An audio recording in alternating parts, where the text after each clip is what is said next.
Hey everybody, how's it going? Quad-tracked guitars for metal. This is a short demo and I've recorded 4 separate guitar performances for it. Let's see how it sounds.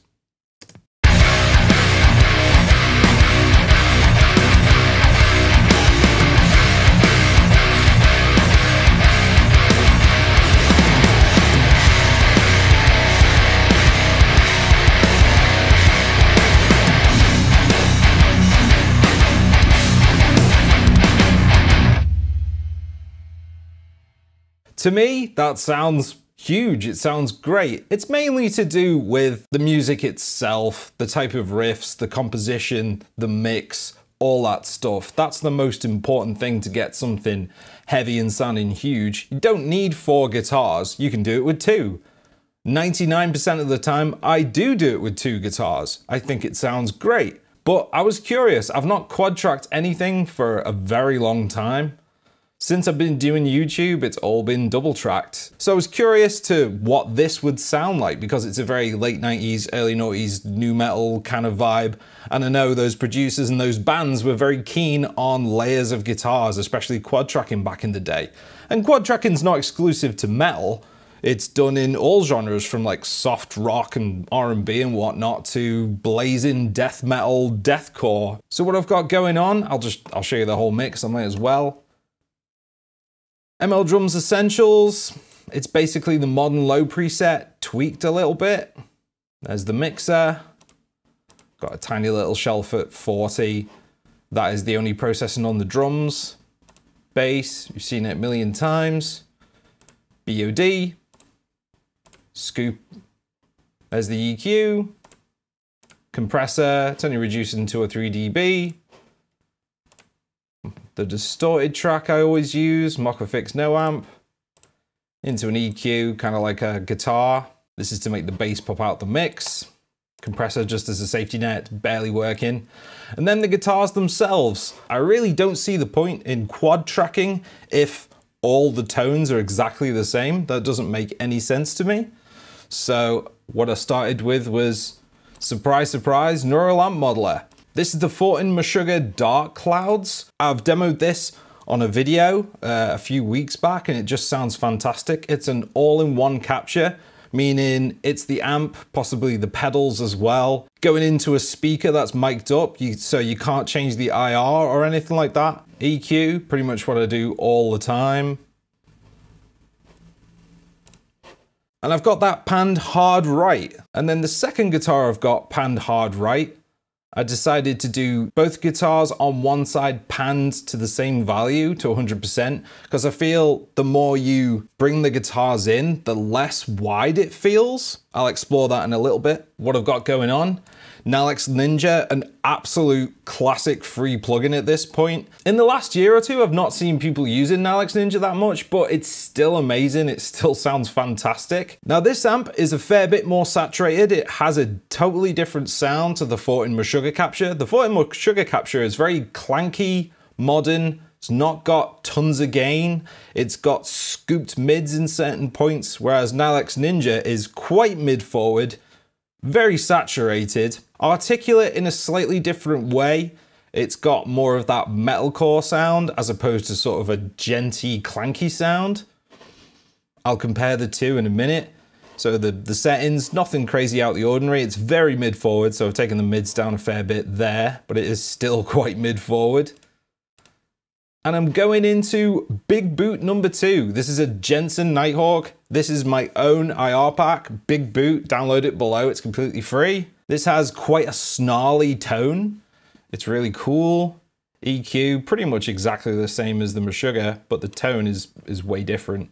And then on the left side, it is the Neural Amp Modeler with the 14 Meshuggah. It's exactly the same sound, but I've EQ'd it ever so slightly differently. It's the same except I've cut this tiny little notch at 792 just to get it to sound slightly different in the mid-range. And then on the same side, I've got the same settings on Nalex Ninja, but with a completely different IR. This is Red Giant number 6. This is a Celestion Redback speaker.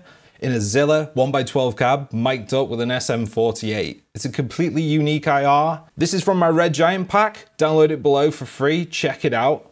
EQ, pretty much the same as all the others. And on the bus, TDR Nova, I'm just doing a high pass to 120 just to make sure there are no lows on the guitars. Doing the Andy Sneap trick at 200 Hz, it's just reducing a few dB when the chugs come in. And a fairly big cut at 3.2 kilohertz because there was a lot of like hash kind of happening, and I needed to cut it a fair bit more than I usually do on the bus. I usually only cut about 1, maybe 2 dB, but yeah, it was really noisy. So here's the guitars soloed, so you can just hear them in all their glory.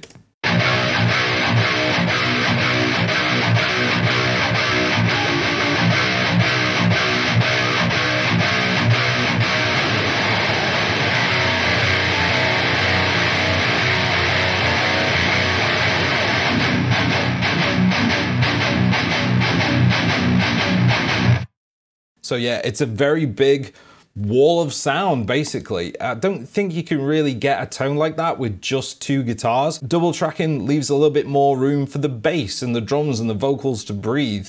But if you do want that absolute, you know, in-your-face wall of sound, quad tracking seems to be superior. So I'll just compare the tones. This is the 14 on the right side.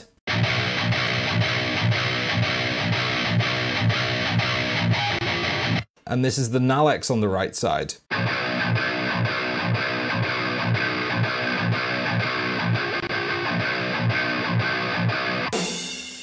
Fortin. Nalex.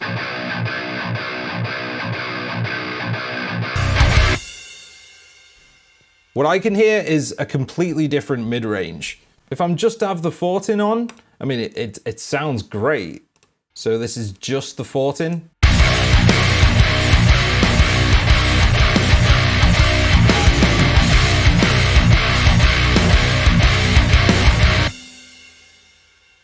I mean, that sounds great to me. You know, I'd be totally happy with that.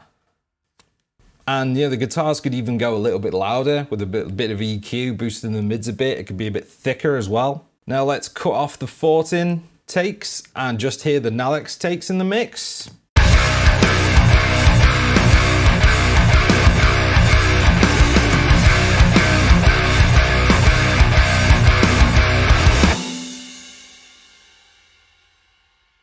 Again, if I'm just using those 2 guitars, you know, at that volume, thereabouts, maybe I'd EQ it slightly differently, I'd be totally happy with that too. But when you get the 4 on there, 2-pan hard left, 2-pan hard right, it's just gold. It just sounds so huge.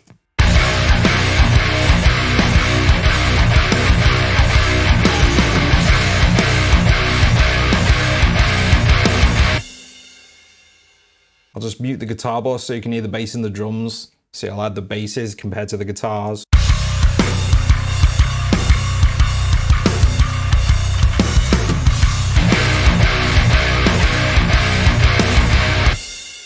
Just mute the bass.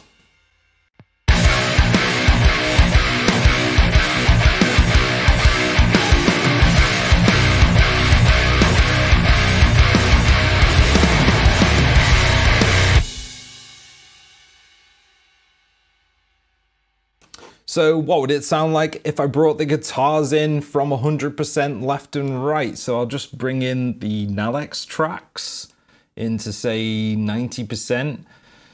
I really don't like doing this. It always sounds a little bit less wide. Let's listen.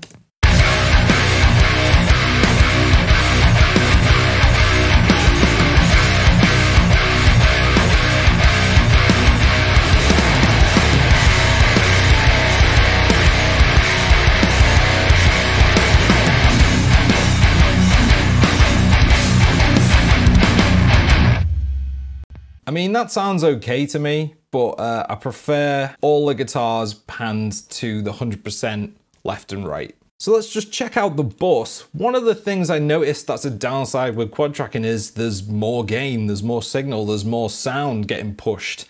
and there's more bad frequencies. I'm notching out some 3.2K. There's just that little hash at 3K. I'm just gonna toggle it on and off.